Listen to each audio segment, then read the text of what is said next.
you a songwriter? Are you looking to turn your songwriting passion into a full-time gig? Whether you are just at the start of your songwriting journey or a seasoned industry professional, this show is made for you. Welcome to the Songwriter Show, bringing together songwriting news, interviews, and community. Now, welcome your host, Sarantos. Thank you for tuning in, and welcome back to the Songwriter Show, right here on Reality Radio 101. I'm your host, Sarantos. I'm a solo music artist who's been writing lyrics for as long as I can remember. Words are so important to me, and that's why I'm thrilled to host this show for all of you every Tuesday evening. I believe in my heart that every song is a story. Tonight's guests are the Nashvillains. Signed to Fate Entertainment, Nashvillains' inception stemmed from the industry veterans and musicians' shared love of country music and rock and roll. Each member has been successful in their own right before coming together for this unique collaboration. Collectively, they have written and produced music for feature films, television shows, and major artists like The Chicks, Keith Urban, Cassidy Pope, James Taylor, Lauren Aliana, and many, many more. Band members Brett Boyette, Scott Lindsay first met in a writing session where they shared a commonality and a creative vision that the country music spectrum was in dire need of a rock meets outlaw country presence that flirts with sonic experimentation. Having been familiar with Troy Johnson throughout the songwriting community, Boyette pinned Troy Johnson and his gritty vocals as a potential third member when he learned that Lindsay shared his publishing company with the sought-after writer. The rest was history. The newly formed group looks to create a fresh musical landscape by blurring lines between genres, bending the rules of convention, and expanding country music. And now, welcome this week's special guest. Welcome to the show, guys. How you doing tonight? Hey, man. How's it going? Good to be with you. Good, man. How are you? Yeah, doing good. We're so happy to have you guys on tonight. You guys have a definite, unique sound, and it's kind of a cool vibe, if I'm being honest. Yeah, well, that was quite an intro. It's you make us sound a lot cooler than we actually are. Still sound cooler than they are. Yeah, you're like speaking to yourself. That's right. Tell the fans a little bit about each of you guys. Like, what do you guys play, and how do you guys collaborate when you do a song? Well, this is Troy speaking, and I'm the lead singer, and we all play guitar. We write on guitar. We generally come together with an idea in mind, hopefully, God willing. But yeah, sometimes, or pieces of an idea. Yeah, it might start with a riff or two, but that's generally how it comes together, and then we sort of flush it out from there. Okay. And how do you guys decide if a song you're working on is going to make it to the public, or if you're just going to scrap it? Do you guys just trust each other? Do you have other confidants? How do you guys go through that? We do what Brett tells us to do. That's good. No, we kind of know when something's good, but it's interesting you say that, because actually one of our songs that I think is a great song that's on our album is a song that we're going to scrap. Yeah. And we kind of went back and sort of reworked it a little bit, and it actually ended up making the album. It's actually one of my favorite songs on the album now. Which one are you talking about? I think there might be a few like that. Devil Don't Sleep. Yeah. How do you guys typically, do you guys try to get together to write like once a week when the mood strikes? Well, we usually try to get together on Tuesdays, like today. What's the address? Yeah. So I screwed up your songwriting day, right? Burger today. Right. Yeah. No, Tuesdays is our standing day. But a lot of times lately, we just do interviews and game plan on how we're going to conquer the world. That's what we've been doing a lot more lately. But we are planning to get back to regular writing after the first of the year on Tuesdays. Okay. I don't even know the schedule. Yeah, one or 2 days a week we'll get together. We'll get together to write. But yeah, it's good to have a standing day to always know that we'll be together. How do you guys typically get started? Do you start with a riff, a drum groove, a guitar lick, lyrics? How do you guys start? I would say 95% of the time it's a guitar riff with like a hook. Yeah. I think that's usually where we're starting from? Well, that's mainly because you have a whole list of riffs that you kind of go through on your phone, and you sort of show your wares when you get in the room. And when we land on a riff that we like, that we kind of gravitate towards, and melody, we'll look through our song titles and see if there's anything that matches. But a lot of the times, the riff will kind of spark an emotion, and then the story will sort of, dawn from that. Yeah, it's really interesting. We have all Nashville songwriters. I'm sure most songwriters everywhere have this, especially Nashville. They have a book of hooks, or on their phone they'll have an app that's got hundreds of hooks. It used to be a book of hooks, yeah. And what the interesting thing about that is, we go through all these hooks, and we usually end up writing something that's new. Yeah. That we just come up with on the spot. Yeah. Well, I mean, it's hooks. Yeah. We read through the hooks, and they'll spark another source of inspiration. Yeah, words spark other words. Yeah, so we'll twist them around and make something else out of them. That's how we come up with "Baby Keeps Killing Me." Yeah, on the album. It was something completely different. Really, I don't remember that. Yeah, and no, that song came fully formed as we sat down, didn't it? Yeah, yeah, it did. Yeah, we had it done in 20 minutes. That's right. Yep. It's funny you say that. When I first started, I literally thought, I was inspired. This is it, right? And then when you actually start taking songwriting lessons, you realize it's all about editing, and it's reworking and tweaking. And then I learned about melody, and I was like, wait, I got to fit that in there. No wonder the other stuff sounded rushed. And it really is so much more complex than you think it is. I always say that songwriters are the best at puzzles, the best puzzle, players, I guess you call it. Figure outers. Yeah, figure outers. Playing a puzzle before the because it's seriously, because if you think about it, it's basically a song is a puzzle. It's there's only so many beats. There's only so much phrasing room for lyric. Yeah. It's all got to fit. Each line's got to be as good or better than the last. Yeah, I agree. I agree with that completely. I really like puzzles, and I found that through the years that writing a tight lyric for a country song is a lot like putting together a puzzle. Mm-hmm. Yeah. Yeah, you're trying to make every connection as you're sitting there thinking of the next line or two. Your mind, you're going through every connection you can make that it makes sense, or you're trying to make it make sense. Yeah, we call that writing towards the hook. Yeah. Yeah. Yeah, so it's always. I don't think you have to be that. Brett's wearing himself out, switching the phone back and forth there. Yeah, we're always. There's a lot of times I go home from a writing appointment where I literally have a headache. I've got to take ibuprofen on the way home. Yeah, it's just mental. And that's not because drain of who you were with. No, it's not because of drinking. I was going to say, weirdly enough, I always have a headache too. Yeah, right. and really need a drink. Yeah. Tell the fans a little bit about if you guys could pick one musician or band to be in a room with to jam with, dead or alive, who would it be?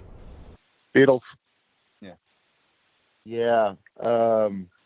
Gosh, that would take a little thought. Or I would say, I know Scott's going to say the Eagles. Eagles. Yeah, I was just waiting my turn. But right. I would say Sting. I think he would be fun to jam with. Joe Walsh, I think, would be a great fun to jam with. Yeah. Oh, he'd have been real fun to jam with in the 70s. Yeah, you wouldn't come out of a jam session for 4 days. Right. Yeah, you probably wouldn't do a lot of jamming either. Yeah. That's awesome. Have you guys seen the Beatles documentary yet? I heard it's out, and I keep wanting to watch it, but I haven't seen it yet. I saw the first episode of it, and it was 2.5 hours, and man, I loved every second of it. It was amazing. It's if you're not a Beatles fan, I think you're probably going to be ho-hum. But for me, like being a lifelong Beatles fan, it was like I was so encapsulated by it, and just the relationships and just between the four of them and who did what. Like Hare Krishna's with him. And stuff. He had 2 Hare Krishnas sitting on the floor. That's the one Peter Jackson did. Yeah. Yep. That's awesome. I definitely got to check that out. It's amazing too. Like when. Who's bringing the Hare Krishna? That's why. Hey, I guess you are. I will. Okay. No, it's amazing. It was amazing just seeing how how Paul ended up, like, it looked like Paul was running the band, and John and Paul were doing everything together, and George and Ringo were kind of sitting around waiting for being told what to do for the most part. Where do you find Hare Krishnas at anymore? They used to hang out at airports. Well, that's funny. I feel a lot like Ringo in that scenario. I don't see them at airports. Find them right now. All right. Anyway, I've been to Nashville twice, and I absolutely love Nashville. How is the scene there nowadays with COVID and everything? it's picking back up. It's picking up back up pretty well. We didn't close down. I mean, of course we did in 2020, but once everything started opening back up, we kind of didn't look back. Yeah. Okay. You guys have any plans for next year for touring, or what's in the cards for your fans? Man, we are working on that right now. We plan to do it, just nothing specific yet. Yeah. We're working on that. We're trying to get some opening slots for some major acts. That's the goal. Our album comes out in February, so we're gonna be out right around there. Yeah, so we'll be out promoting it and playing shows, and Yeah, awesome. Tell us a little bit about the song we're going to hear. What inspired it? What do you want the fans to take from it when they hear it? Well, as Brett likes to point out, it's the first song that we ever wrote as a band. Yeah. Well done. Yeah. And which is, important because, that's the first thing we had to figure out as a band. If we were going to even be a band, could we write a song together? And hopefully this is a representation of yes. Yes, we can. Well, it really set the stage as the theme and direction of the band, I think. This song, and the album, yeah. But I think just overall picture, I mean, it's definitely set the stage of the type of country music that we were going to be creating. Yeah, well, we wanted it to be, cinematic, and we wanted it to be a lot different than what was going on. We thought we would, be in a position to get some songs on some film and TV stuff. So we wanted to follow that direction quite closely, and this was the first iteration of that. Awesome. Yeah, right. we want to keep everything very picturesque, and very open. We like calling it generally specific, because in Nashville, when we're writing for artists, everything is really specific. Tan legs sitting on my tailgate. A lot of furniture. Yeah, but in our style of writing, which was a learning curve for me specifically, and Brett had to kind of coach us because he comes from that film TV world. He had to coach us, me and Troy. I'm speaking for you, Troy. Sure, go ahead. And because our lines, we come from Nashville songwriting.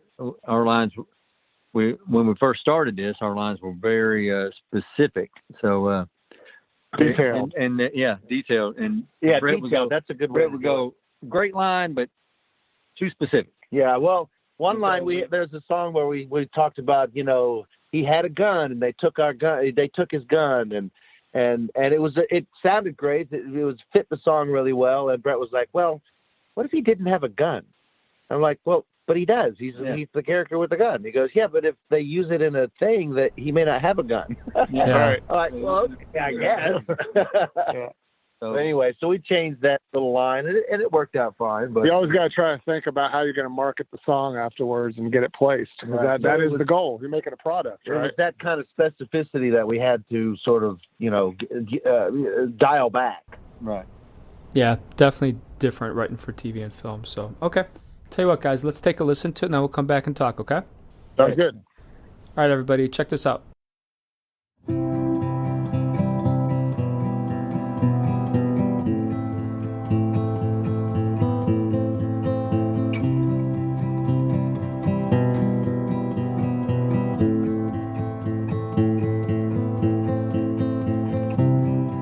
Red horizon slowly fading,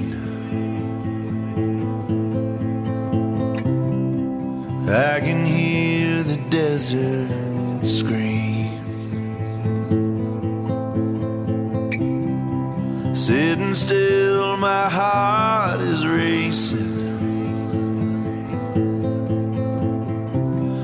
where I've gone and what I've seen. I get high and try to kill the pain, but end up coming down to hitting the ground with broken wings.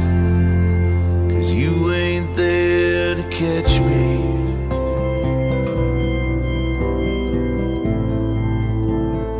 You ain't there to catch me.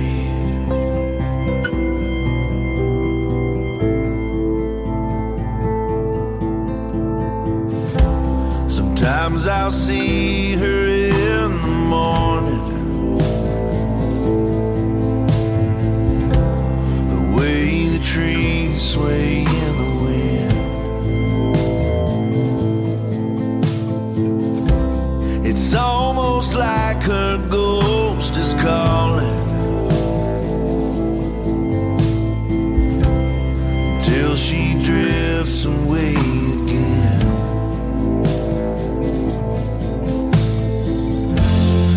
I get high and try to kill the pain, but end up coming down to hitting the ground with broken wings.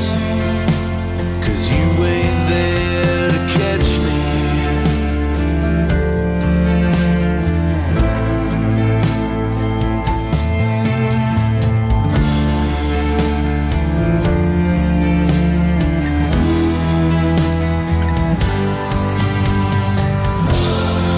I get high and try to kill the pain, but end up coming down to hitting the ground with broken wings.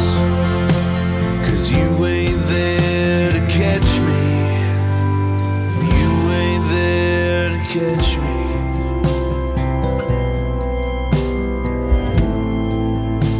'Cause you ain't there to catch me.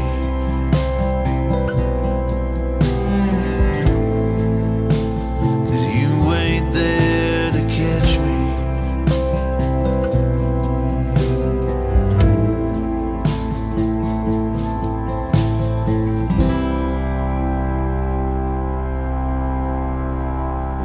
All right, guys, that was awesome. Thank you for sharing that song with us.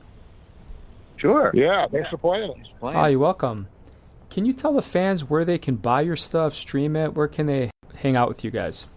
Yeah, well, our website is nashvillainsband.com, and we also have a YouTube presence. We have Facebook presence, and you can find us there with that information as well. Yeah, look, just search with Nashvillains Band for Right. Nashvillains Band. Yeah, AINS, not IANS. Right. Yeah, Nashvilleins. Not billions, Right. Nashvillans.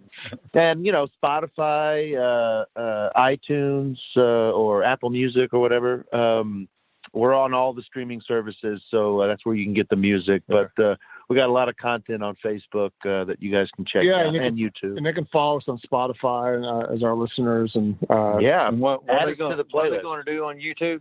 They're going to smash that, not like button, That's right. subscribe button. Smash that subscribe button. Fondable. As all What the do you do? Yeah, we fondle it. You fondle Fondle the like button and smash the smash the subscribe button. Thank you. As the kids are saying. So I got to Hey, that ask you fondle guys thing. about your name. Tell us a little bit before we tune out here. What's up with your name? How'd you guys come up with that? Oh, that's a Brett question. That's Brett's name. I came up with the name when I was in LA, and I was actually working on the film for my girl, and I don't know. I just kind of, I don't remember how I came up with it. It was You kind were of drunk and you misspelled Nashville. billion. Yeah. No, Essentially what happened. I was thinking about doing something dark country, and I was actually working with Troy at that time, and I hadn't met Troy, but I was working with Troy he was doing the demos, singing the demos for the artists on Universal I was working with for the movie. And, I just started thinking about it, his voice, and I was thinking about dark country, and I was just kind of came up with Nashvilleins. So, Yeah. it kind of just all worked together. So That's definitely cool, man. It's definitely different. I was actually kind of shocked that no one had taken it. So, Yeah. you know, So simple. yeah. Yeah. Yeah, it's amazing. Sometimes the simplest things are the catchiest and make the most sense. And it's awesome. Thank you. So before we sign off here, anything special, any shout outs to fans, any shout outs, anything you guys got cooking that you want to share with us? We've got a Christmas song. I think we got a video on that coming out next week. Yeah. And it's available on iTunes and all the streaming called services now. Christmas in a Bottle. Called Christmas in a Bottle. Nashvillains. Nashville. Hey, he did it. I did it wrong for the first time in forever. Nashvillains, Christmas in a Bottle. Yeah, that's right. And when Brett asked us to see if we could write a Christmas song, I was like, what? No. We were How are we going to write a Christmas? How are we going to write Holly Jolly Christmas? Right. With this band. That's right. Yeah. Well, I think we were able to capture a Christmas story in the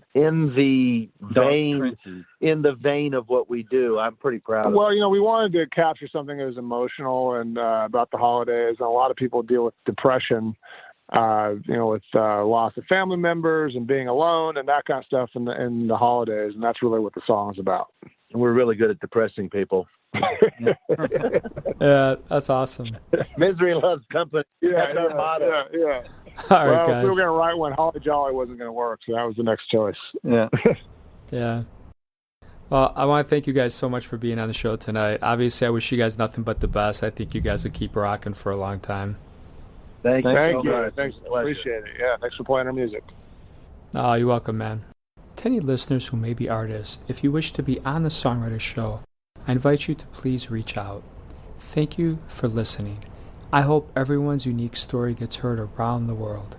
My name is Sarantos. Please join me every Tuesday night to hear other amazing artists share their fascinating behind-the-scenes stories right here at the Songwriter Show on Reality Radio 101. And tonight, I'm going to leave you with one of my new songs that just came out, and it's gotten to the top of the charts on the UK in the Christian genre. It's the first Christian song I've ever released, and it's about a safe place that's always there for you. Here, there is hope. The slow, deliberate, gentle vibe is calming, and the vocals are raw and unfiltered. The classical instrumentation creates a warm and loving atmosphere, bathing you in light, while the religious undertone hushes your worries away. Have a great night, everyone. I love you guys.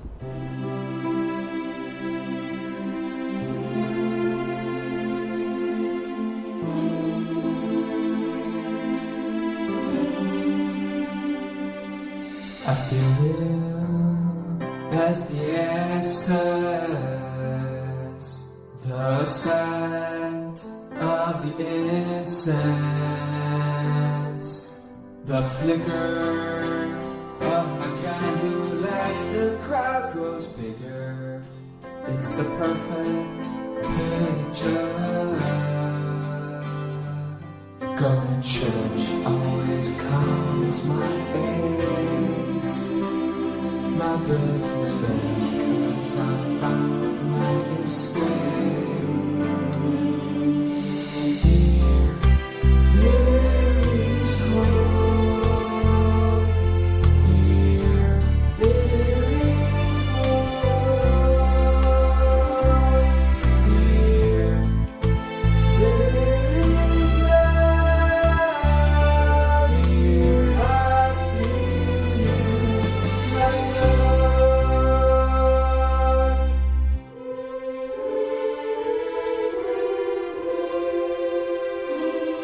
I feel as the choir sings in some warmth outside a storm. God is here, holds and keeps us safe all throughout the heat. All your worries will disappear. Going to church always calms my aches. My burdens fade 'cause I found my escape. Here, there is hope. Here, there is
Thank you for listening to The Songwriter Show. To keep the momentum going, head over to www.songwritershow.com and join our free music community of artists, songwriters, and producers. That's www.songwritershow.com.